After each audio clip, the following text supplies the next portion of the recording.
हाय, hello, नमस्कार मित्रमैत्रिणींनो. कसे आहात? मजेत ना? मजेतच असायला हवे. आज मी आपल्यासाठी एक विषय घेऊन आली आहे. तर महाराष्ट्राचे लाडके उपमुख्यमंत्री माननीय अजितदादा पवार यांना जाऊन 13-14 दिवस झाले. 28 जानेवारीला एका भीषण विमान अपघातात दादांचा दुर्दैवी मृत्यू झाला. उभा महाराष्ट्र हळहळला, नव्हे ढसाढसा रडला. दादांचे अकाली जाणं उभ्या महाराष्ट्राला चटका लावून गेलं. कारण दादांचं व्यक्तिमत्वच तसं होतं. मुत्सद्दी, करारी, मिश्कील, निर्भड, आगळं वेगळं असं नेतृत्व होतं. दादांना जाऊन 13 दिवस झाले. आपल्याकडे 13 दिवस दुःख पाळले जाते, सुतक पाळले जाते. पण दादांचे अंत्यसंस्कार होतो न होतो तोच राजकीय वर्तुळात अनेक चर्चा सुरू झाल्या, हालचाली सुरू झाल्या होत्या. 3 दिवसांच्या दुखवट्यानंतर दादांच्या पत्नी सुनेत्राताई पवार यांनी उपमुख्यमंत्रीपदाची शपथ घेतली आणि पुन्हा एकदा चर्चेला ऊत आला. अनेक टीका झाल्या. राजकीय, सामाजिक सर्व स्तरातून टीकांना उधाण आलं.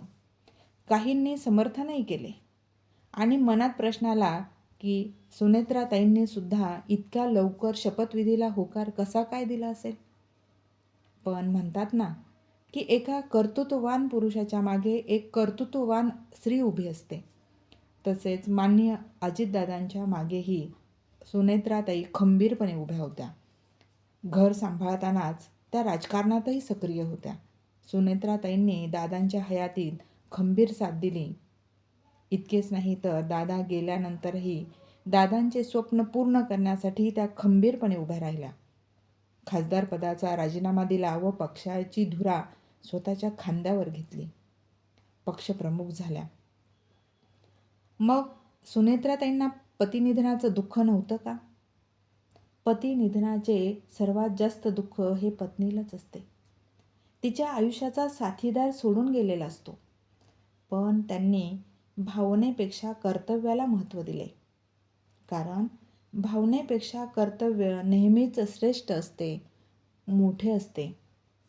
हे सुनेत्राताईंनी आपल्याला दाखवून दिले. राजकीय पार्श्वभूमी असणाऱ्या कुटुंबात सुनेत्राताईंचा जन्म झाल्यामुळे त्यांना आपोआपच राजकारणाचे बाळकडू मिळाले. त्यांचे सामाजिक कार्यही मोठे आहे. त्यामुळे उपमुख्यमंत्रीपदाची शपथ घेऊन त्या महाराष्ट्र राज्याच्या पहिल्या महिला उपमुख्यमंत्री झाल्या. पुणे व बीड जिल्ह्याच्या पालकमंत्री झाल्या. या सर्व भूमिका त्या लीलया पार पाडतील